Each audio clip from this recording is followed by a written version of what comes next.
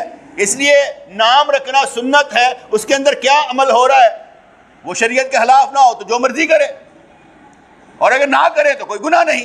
لیکن یہاں پر دو چیزیں آ جائیں گی.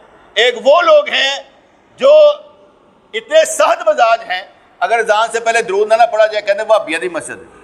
یہ اتنے سخت ہیں اور بدعتی لوگ کیا ہیں؟ کیوں؟ انہوں نے فرض کر دیا نہ پڑھی. وہ بھاجی یہ ساری پہچان ہے. یار ہماری پہچان عقائد ہے. ہمارا عقیدہ تو یہ تھا، ہماری سوچ تو یہ تھی کہ جب مرضی آپ درود پاک پڑھ سکتے ہیں. درود پاک پڑھنا منع نہیں، جب مرضی پڑھ سکتے ہیں. اذان سے پہلے ہی پڑھ سکتے ہیں. اب ہم نے کیا کر دیا؟ جو اذان سے پہلے نہ پڑھے ایسے ہی ہے نا، تسی آپ ہی لڑ پو ہوئے. یہ ہمارے دماغ میں کس نے ڈالا؟ یہ ہمارے دماغ میں کس نے ڈالا؟ وہ بابی. نماز کے بعد کلمہ نہ پڑھا تو، جو مدہ میلاد نہ منائے تو، یا رسول اللہ مدد کا نعرہ نہ لگائے تو. میں آپ سے ایک سوال کر لیتا ہوں، ایک سوال کر لوں. یا رسول اللہ کہنا جائز ہے؟ اچھا کون سی حدیث کے مطابق جائز ہے؟ حدیث سنائے، حدیث سنائے پہ. کون سی احادیث کے مطابق کہنا جائز ہے؟ کتنوں کو معلوم ہے؟ ہاتھ کھڑا کریں. ہاں جی مولوی صاحب دسو کڑی حدیث کے مطابق کہنا جائز ہے؟ کیا؟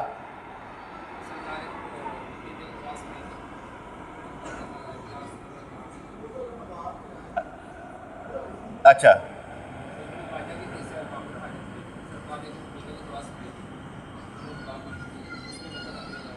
اچھا اس کے مطابق جائز ہے.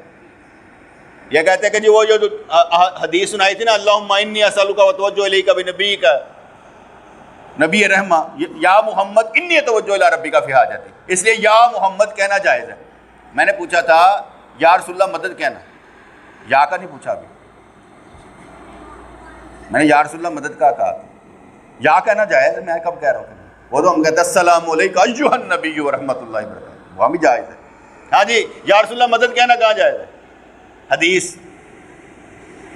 میں آپ کو کیوں بیٹے یہ کہہ رہا ہوں؟ بیٹے اگر آپ کسی کو سمجھانا چاہیں گے کہ یہ جائز ہے، آپ کو حدیث ہی نہ معلوم ہو تو کیا کریں گے؟ وہ آپ کی بات کیسے مانیں گے؟ اگر ہم میں تو طالب علم سمجھ کے آپ کو سمجھا رہا ہوں نا کہ یار آپ کو معلوم ہی نہیں ہے، تو آپ کہہ رہے جائز ہے، لڑ کس بات پر ہے؟ حدیث سنائیں. جب آپ کو بنیاد کا علم ہوگا تو آگے چلیں گے نا. تو یار کوئی دو چار حدیث یاد ہی کر لو. ہم نے کہا اعینونی یا عباد اللہ الصالحین، اے اللہ کے بندو ہماری مدد کرو. حضور نے ارشاد فرمایا کہ جب جنگل میں کسی کا جانور گم ہو جائے، نہ ملے تو پکارے اعینونی یا عباد اللہ الصالحین. یہ حدیث مختلف طریقوں سے آئی ہے، طرق سے آئی ہے، اس لیے ہم نے کہا یہ ضعیف حدیث ہے، لیکن مختلف طرق سے آئی ہے، اس لیے حسن لذات ہی کے درجے میں آتی ہے. محدثین نے کہا اس لیے اس پر عمل جائز ہے. یہ ایک وظیفہ ہے. کیا ہے؟ ایک وظیفہ ہے. مدد کس نے کرنی ہے؟ اللہ نے. ہم نے صرف پکارا یا رسول اللہ مدد، تو مدد کس نے کرنی ہے؟ جو یہ سمجھتا ہے کہ یا رسول اللہ مدد کہنے پر نبی کریم اپنے آپ مدد کرتے ہیں اللہ کے حکم کے بغیر، وہ مشرک ہو جاتا ہے. مدد کس نے کرنی ہے؟ اس لیے ہم نے کہا کہ یا رسول اللہ مدد کہنا ایک توسل ہے، وسیلہ ڈالنا ہے کہ یا اللہ میں تمہیں وسیلہ پاتے نبی نہ کام میرا بنا دے. کوئی بات سمجھ میں آئی کہ نہیں آئی؟ بیٹے جب ان چیزوں کا ہمیں معلوم ہی نہیں ہوگا تو ہم پکارنے والا کیا سمجھ کر پکار رہا ہے. چلو اب میں دوسرا سوال کر لیتا ہوں، ٹائم ہونے لگا. یا رسول اللہ مدد کیا سوچ کر کہتے ہیں؟ یہ سمجھ کر کہ رسول اللہ مدد کریں گے. ایسے ہی ہے نا، میرا نبی حاضر ناظر ہے اس لیے مدد کرے گا، میرا نبی دیکھ رہا ہے اس لیے مدد کرے گا. اپنے ایمان سے بتائیں، آپ گناہ کر رہے ہو، آپ کا نبی مدد کرتا ہے، آ کے تھپڑ مارتا ہے آپ کو؟ حاضر ناظر ہے، مارتا ہے تھپڑ آپ کو گناہ کرتے ہوئے. آپ گالیاں بک رہے ہوں، آپ کا نبی آپ کو کہتا ہے منہ سنبھال گلا کرتا پیا، میرا امتی ہو کے گلا کرتا پیا، کہتا ہے۔ یہ تو بڑی خطرناک بات ہوگی کہ حضور شاہد ہیں، حاضر ناظر ہیں، آپ کو دیکھ رہے ہیں اور آپ گالیاں نکال رہے ہیں، آپ کو روک نہیں رہے بلکہ گواہ ہیں۔ کل قیامت والے دن گواہی دیں گے، اس بندے نے میرے سامنے گلا کڑیاں، اے میرے سامنے زنا کردا پیا سی، اے میرے سامنے شراب پی رہا سی، وہ تو گواہ ہے۔ آپ کہتے ہیں مدد کر رہے ہیں، سب سے پہلی بات تو سمجھیں کہ جس کو پکار رہے ہیں وہ گواہ ہیں، اور آپ کی گواہی دینی ہے انہوں نے، آپ کے عقیدے کی، آپ کے اعمال کی۔ تو آپ کہہ رہے ہیں کہ حضور علیہ الصلوۃ والسلام ہماری مدد فرمائیں گے، تہاڈی مدد کیڑی کرنے لگے نے، پہلے تہاڈی گواہی دین گے۔ یہ اللہ میرے سامنے، میں نے مال پیش ہوئے سن، میرے سامنے یہ بندہ یہ کر رہا تھا، عقیدہ یہی ہے کہ نہیں؟ حاضر ناظر کہ میرا نبی مجھے دیکھ رہا ہے پر روک نہیں رہا۔ اب بے نمازی ہے، نماز پڑھ نہیں رہے، نبی کچھ نہیں کہہ رہا، ہاں میں بھی نہیں آگے کہہ رہا کہ نماز پڑھا کر، کہتا ہی نہیں ہے، فرماتا ہی نہیں ہے۔ کیسا یار نبی ہے، آپ نے مدد کے لیے رکھا ہوا ہے پر مدد نہیں کر رہا، مدد نہیں کر رہا، رکھا ہوا ہے۔ تھوڑا فلاسفی بدل لیں یار، ہر ٹائم اللہ ہی مدد کرتا ہے، ایسا نہیں ہے کہ اللہ کی مدد نہیں، اللہ سبب بناتا ہے، نبی کے ذریعے مدد، ارواح کے ذریعے مدد، جنوں کے ذریعے مدد، ابلیس کے ذریعے مدد، ہر طرح سے مدد وہی کرتا ہے۔ السلام علیکم۔